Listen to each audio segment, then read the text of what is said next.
Humanity is facing an existential crisis. Our environmental ecosystems are being negatively impacted by climate change and by other impacts of human activities. It's clear that resilience in our systems needs to be enhanced, and that includes our agricultural production systems.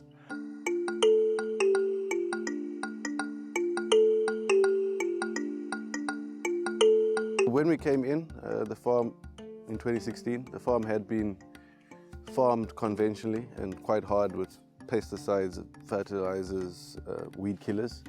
So the first process for us, we saw that the ground was lacking life, lacking vitality.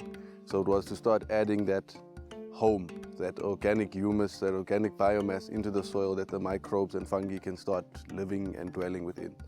We slowly moved away from conventional, initially weed killers, and then the fertilizers and fungicides, etc., followed in due course, and are now we've converted completely to organic fungicides, or copper, sulfur, etc., in the management of fungi and pests. And initially, we're looking at a very manual way of managing those weeds to avoid weed competition. On the first 2 years, we planted that after we had cleaned it with clovers, and once they got to a certain size, tried to push them down just by hand again. All of that was very labor intensive, so we have started to mechanize that process slightly. We have recently bought in a under vine weeder, which is 2 mechanical arms that go underneath the vine and just loosen up the weeds, and then they will decompose and die on that vine row. And then we bring in any additional biomass that we have on the farm and just cover that row. That has saved us a lot in keeping the ground as moist as possible, as well as in winter, just keeping the temperature a bit more stable, especially once the cover crop has grown and we have a bit more ground cover. So from August, September, we have a very cold October. All that cover and the cover crop all helps to keep the soil temperature, moisture levels, microbial activity at a good place. We have a two-pronged approach in our soils, where we first look at the chemistry side. With soil analysis, we look at what's needed. So we try to correct with natural products like rock dusts and things like that. We try to correct the chemistry first. And then after that, we start looking at the biological side of the soil. So that goes along with composts. We don't till here, or we do minimum tillage. We only till about 2 inches deep at most, if we do. We don't always do that. And we've had some very good success. These gardens are about 4 years old, and our soils are responding very well to that approach to the soil. This area is very arid. We're probably looking between 280 to 550 mils per annum, and we've had quite a few dry years recently.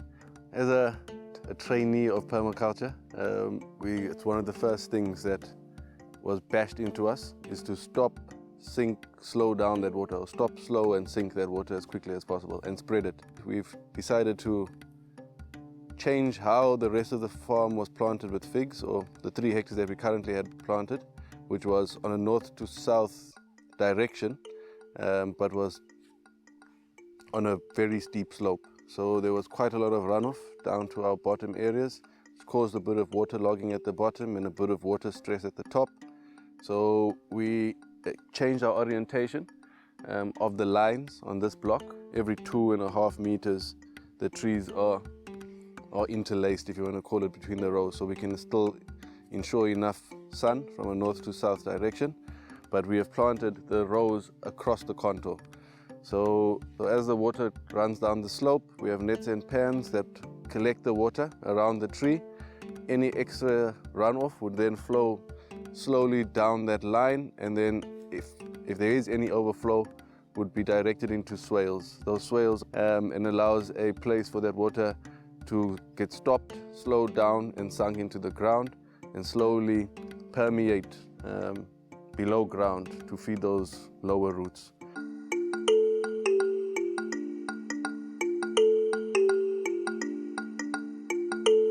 PGS stands for Participatory Guarantee System. Especially in the South African context, the PGS adds something new to the agrarian social dynamics, that it brings in farmers from across the spectrum. We've got very developmental farmers, guys that have just begun farming last year or in the last 2 years on very small pieces of land or on municipal land which they do not own, to large-scale farmers, and the focus has really been for us, yes, for the guys to have access and credibility on the market, where we supply to our local organic retailers, etc., and to local farm markets, but also more importantly as a learning channel. There's a peer-to-peer review of the practices on the farm, as well as a skills and practices sharing. So it becomes a bit of a farming laboratory, experimental laboratory, where the guys start to leverage off each other's knowledge and implement that on the ground. I also have then all the, how shall I say, the practical experience of being part of the PGS group. We go out there and visit other farmers, and then we learn from them, and then they call it, we are going to do a farm audit. I wasn't sure what to do that, because I know what does an audit look like, because I used to work as an audit clerk. But then when you get down there, we've got a set of forms, and then when you look at, at what type of water do they use, and then how, if they have any, besides the crop, vegetables, what other farming did they do. We even visit the chicken farm. We actually learn from each other, because when we participate in their in activities, and they also come and visit us and participate here, give us some nice guidance on everything. Belonging to the PGS, I think, is important for this farm. We don't try to sell at a higher price because we're organic. We believe it should be the same as conventional. So we're not pushing the price from that. But we do find that people that do buy from us feel a lot more secure in the fact that we are organic. I think PGS really starts to localize, bring in more developmental farmers that have often been excluded from those farming associations, and offers them a point of difference, a way for them to compete on an open market with those bigger brands and offer something that the consumers would attach to. So ideally, the PGS normally demonstrates local agroecology, organic,